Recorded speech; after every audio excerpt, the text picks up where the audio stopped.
तो चलिए दोस्तों वीडियो की शुरुआत करते हैं। सबसे पहले कंपनी की बात करते हैं। पहली कंपनी का नाम है kinase technologies India limited. But इसको डिस्कस करने से पहले अगर आपने अभी तक चैनल को सब्सक्राइब नहीं किया है तो चैनल को सब्सक्राइब करके बेल आइकन को प्रेस कर लो और सेबी रेस्टो टेलीग्राम चैनल को भी ज्वाइन कर लो, जिसका लिंक आपको डिस्क्रिप्शन में देखने को मिल जाएगा। और एक डिस्क्लेमर भी है, जो भी कंपनी से रिलेटेड न्यूज़ एंड अपडेट्स हम वो कवर करेंगे, वो सारी न्यूज़ एंड अपडेट्स सिर्फ और सिर्फ एजुकेशन पर्पज़ के लिए है, सीखने के लिए है। तो इसको किसी भी तरह का इन्वेस्टमेंट एडवाइस मत समझना, आप खुद से रिसर्च और एनालिसिस भी कर सकते हैं। तो चलिए दोस्तों वीडियो की शुरुआत करते हैं। सबसे पहले बात करते हैं काइनेस टेक्नोलॉजीज से रिलेटेड कुछ इंपॉर्टेंट न्यूज़ एंड अपडेट्स के बारे में। दोस्तों हाल ही में इस कंपनी की परफॉर्मेंस अगर हम देखें तो काफ़ी ज़्यादा ख़राब देखने को मिली है, जिसके पीछे के बहुत सारे रीजंस हैं। अब इस खराब परफॉर्मेंस के बीच में कंपनी से रिलेटेड एक न्यूज़ निकल के आ रही है, जो कि कंपनी के बिजनेस के लिए और इस कंपनी के लिए भी काफ़ी ज़्यादा अच्छी है। तो चलिए उस न्यूज़ की बात करते हैं। तो न्यूज़ यहाँ पर यह है कि हो सकता है कि आगे चलकर काइनेस टेक्नोलॉजीज आपको 500 करोड़ रुपए इन्वेस्ट करती हुई नजर आए सेमीकंडक्टर चिप को मैन्युफैक्चरिंग करने के लिए। अब पूरी खबर यहाँ पर यह है कि एक रिपोर्ट के जरिए सुनने को मिल रहा था कि गवर्नमेंट प्लान कर रही है $11 बिलियन का फंड इंट्रोड्यूस करने के लिए।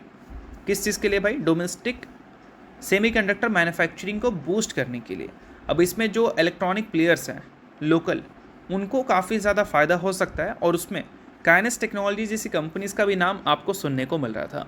और इनफैक्ट न्यूज़ हमें यही देखने को मिल रही है कि काइनेस टेक्नोलॉजी जो है वो हो सकता है कि आपको 500 करोड़ रुपए इन्वेस्ट करती हुई नज़र आए इसी साल में, अपने बिजनेस को ऊपर ले जाने के लिए। इस साल नहीं, सॉरी अगले साल में अपने बिजनेस को ऊपर ले जाने के लिए, ताकि वो जो अभी हाल ही में डी ग्रोथ फेस की है अपने बिजनेस में, उस बिजनेस को वो रिवाइव कर सके। देखो पूरी चीज़ यहाँ पर यह है कि अभी कंपनी को अगर आप देखोगे तो लगातार इस कंपनी की ईपीएस हमें ऊपर जाते हुए देखने को मिले हैं पिछले 5 सालों में, जो कि काफ़ी अच्छी बात है। बट कंपनी का वैल्यूएशन जो कि एक टाइम पे 200 के प्राइस टर्निंग मल्टीपल्स पे था, बट अभी 60 के प्राइस टर्निंग मल्टीपल्स पे। तो वैल्यूएशन इतना ज़्यादा क्यों टूटा है? वैल्यूएशन का टूटने का रीज़न यह है कि कंपनी ने अपने गाइडेंस को कट किया था, यानी कि कंपनी के अर्निंग्स में इम्पैक्ट आने वाली है मल्टीपल फैक्टर्स की वजह से, और इस कारण इन्वेस्टर्स ने कंपनी के वैल्यूएशन को करेक्ट किया है। अब यहाँ पर कंपनी जो न्यूज़ हमें सुना रही है कि 500 करोड़ रुपए का इन्वेस्टमेंट हम करेंगे चिप्स को मैन्युफैक्चरिंग करने के लिए अगले साल से।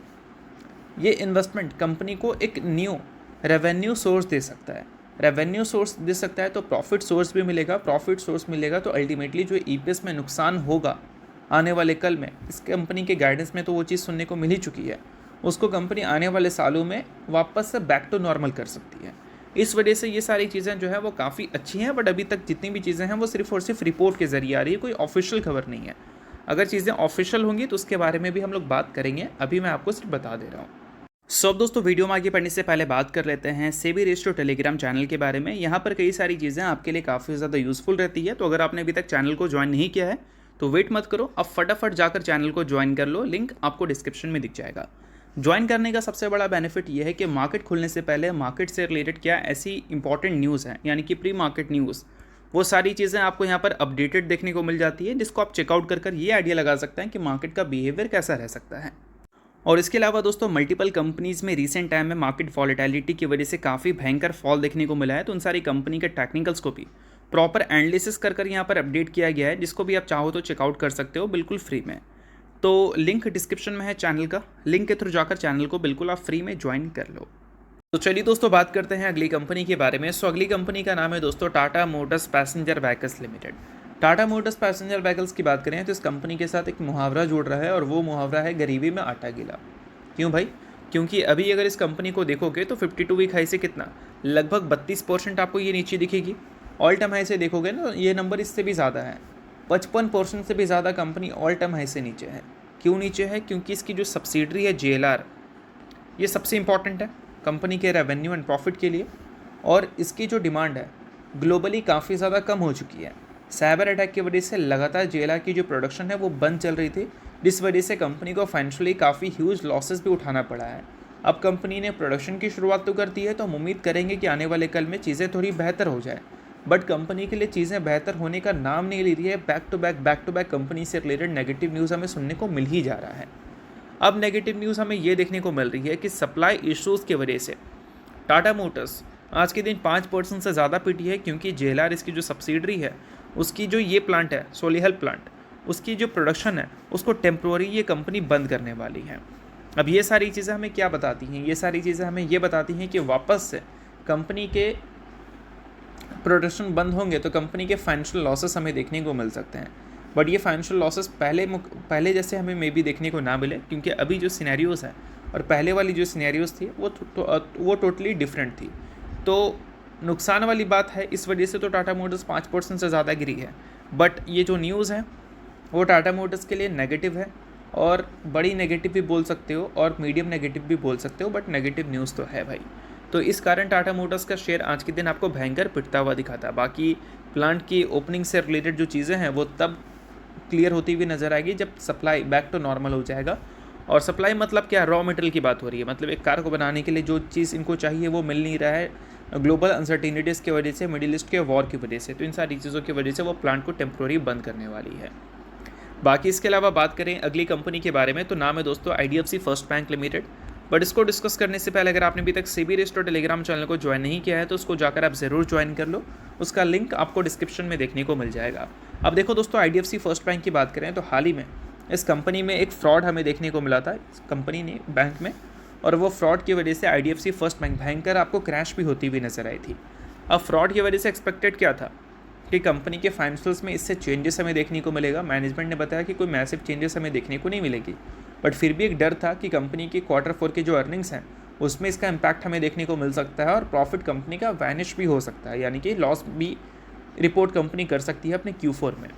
बट चीज़ें थोड़ी सी बदलती भी नज़र आ रही है, क्योंकि यहाँ पर कंपनी ने बताया है कि Q4 में फ्रॉड हिट होने के बावजूद भी कंपनी आपको प्रॉफिटेबल रहती हुई दिखेगी।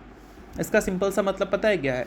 इसका सिंपल सा मतलब ये है कि मार्केट अब इस कंपनी की Q4 से प्रॉफिट की उम्मीद करेगी, और वो प्रॉफिट रिपोर्ट होना ही चाहिए। अगर वो रिपोर्ट नहीं होता है तो ये कंपनी में भयंकर गिरावट भी हमें देखने को मिल सकता है, क्योंकि मैनेजमेंट ने तो बोल दिया फ्रॉड हिट के बावजूद भी हम प्रॉफिट तो रिपोर्ट करेंगे। अब वो प्रॉफिट होना ही चाहिए चाहे कुछ भी हो, ठीक है, ये चीज़ को ध्यान में रखना। बाकी कंपनी ने बताया 2027 का फाइनेंशियल ईयर जो है वो कंपनी के लिए ब्रेक थ्रू ईयर भी रह सकता है। क्यों भाई, उसकी भी बात हम लोग करते हैं। देखो, सबसे पहले उन्होंने बताया है कि 600 करोड़ का जो फ्रॉड हुआ था वो कंपनी के फाइनेंशियल्स में इम्पैक्ट डालेंगे करंट क्वार्टर में, बट उसके बावजूद भी कंपनी के जो प्रॉफिटेबिलिटी है वो रहने वाली है, उसमें कोई प्रॉब्लम नहीं देखने को मिलेगी, क्योंकि कंपनी का जो कोर ऑपरेशन है उससे काफ़ी स्ट्रॉन्ग सपोर्ट कंपनी को मिला है। बाकी इसके अलावा कंपनी ने और भी चीज़ें बताई हैं, लाइक क्रेडिट कॉस्ट की अगर हम बात करें तो वो हमें गिरता हुआ नज़र आया है, क्योंकि स्ट्रेस माइक्रो फाइनेंस सेगमेंट में कम हुआ है, और मार्जिन एंड डिपॉजिट्स कंपनी के लगातार स्टेबल हमें देखने को मिले हैं, जो कि कंपनी के अर्निंग्स को सपोर्ट करेंगे। तो इन सारी चीज़ों की वजह से उन्होंने ये कमेंट्री की है कि हम प्रॉफिटेबिलिटी तो दिखाएंगे Q4 में चाहे कुछ भी हो जाए। बाकी देखते हैं कि कंपनी के Q4 में प्रॉफिट हमें देखने को मिलते भी है नहीं, कंपनी की तरफ से सुनने को मिल गया, बाकी कंपनी तो बताएगी। और दोस्तों, इसके अलावा कंपनी ने ये भी बताया है कि 2027 का फाइनेंशियल ईयर जो है वो कंपनी के लिए टर्निंग पॉइंट रह सकता है, और वहाँ पर company better returns, stable margin और स्ट्रॉन्ग परफॉर्मेंस अपने ओवरऑल सेगमेंट में दिखा सकती है। रिसेंट चैलेंजेस होने के बावजूद भी, ये भी कंपनी ने मेंशन किया है। अगर आप इस कंपनी के इन्वेस्टर हैं तो 26 के मुकाबले 27 के फाइनेंशियल ईयर से बेटर एक्सपेक्टेशन इस कंपनी से लगाकर चल सकते हो। बाकी चीज़ें जितनी भी हैं वो सिर्फ एजुकेशन पर्पज़ के लिए, इस चीज़ को भी ध्यान में रखना। और प्रॉफिटेबिलिटी इस कंपनी का जब आएगा तो ये सेगमेंट ज़रूर खुश होगा, और वो है FIS सेगमेंट।